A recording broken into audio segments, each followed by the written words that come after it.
पश्चिम बंगाल चुनाव को लेकर सियासी पारा चढ़ा हुआ है और यूपी में भी इस पर चर्चा तेज है। बीजेपी जीत को लेकर फुल कॉन्फिडेंस में है और पहले चरण में ही 110 सीटें जीतने का दावा कर रही है। हालांकि बंगाल में सत्ता पर दोबारा टीएमसी काबिज होगी या कमल खिलेगा, इसका फैसला 4 मई को ही होगा। फिलहाल लखनऊ में आमजन की राय भी इस मुद्दे पर अलग अलग नजर आ रही है। सुनिए जनता क्या कहती है।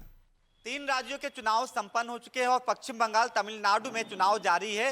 इन सब के बीच पश्चिम बंगाल काफी हॉट सीट मानी जा रही है, क्योंकि वहां पर भाजपा कह रही है कि अभी जो पहले चरण का 152 सीटों पर चुनाव हुआ उसमें 110 सीटों पर वो जीत रहे हैं और पूरी तरह से वो एक्साइटेड है कि पश्चिम बंगाल में भारतीय जनता पार्टी सरकार बनाने जा रही है। हालांकि ममता जी कह रही है कि वहां पे फिर से एक बार वहां पे टीएमसी की ही सरकार बनी। हम लोगों से पूछते हैं कि आखिर उनकी क्या राय है कि वहां पर क्या कमल खिलेगा या टीएमसी की वापसी होगी। हम लोगों से बात करेंगे, आपका क्या कहना है? यहाँ पर जैसा मेरा विरोधाभास है इस चीज़ को लेकर के।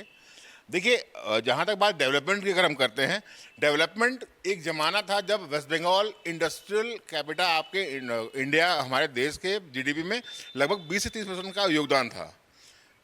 लाल झंडा उठा, पूरी इंडस्ट्री ख़त्म हो गई। दीदी आई, वो सबका दीवारा निकाल के चली गई। आज के डेट में अगर आप देखते तो वहाँ कोई भी इंडस्ट्री नहीं है।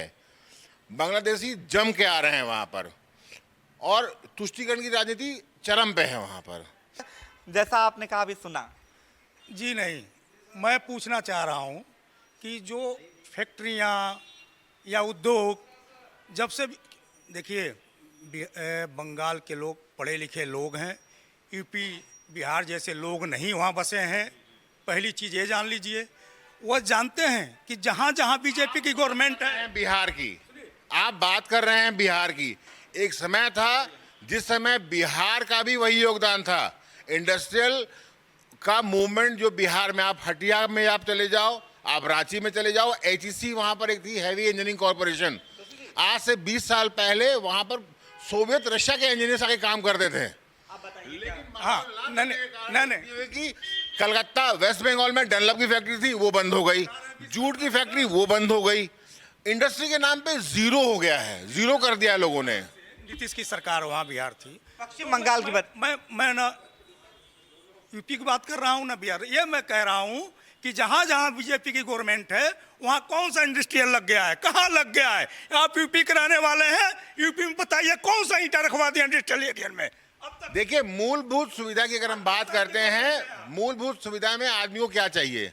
पानी, सड़क और बिजली। ये हर समय मिलता रहा, पानी, सड़क, बिजली। लेकिन आप कहते हैं मैं उद्योग ला रहा हूँ, आप कहते हैं मैं उद्योग ला रहा हूँ, आप कहते हैं मैं विदेश में भेजा उद्योगों लाने के लिए। आज 9 से 10 साल की सरकार होने वाली है, कहीं भी उद्योग दिखा के बताए कि बीजेपी ने एक ईंटा रखवा के बताया हो। 4 तारीख को रिजल्ट आएगा और वो तय करेगा कि पश्चिम बंगाल में किसकी सरकार बनती। फिलहाल यहाँ पर अपनी अपनी राय थी, लेकिन 4 तारीख को साफ हो जाएगा कि पश्चिम बंगाल में टीएमसी की वापसी होती या कमल खिलेगा। वीडियो जर्नलिस्ट जिशान के साथ अनूप चौधरी, अनाजी टीवी, लखनऊ।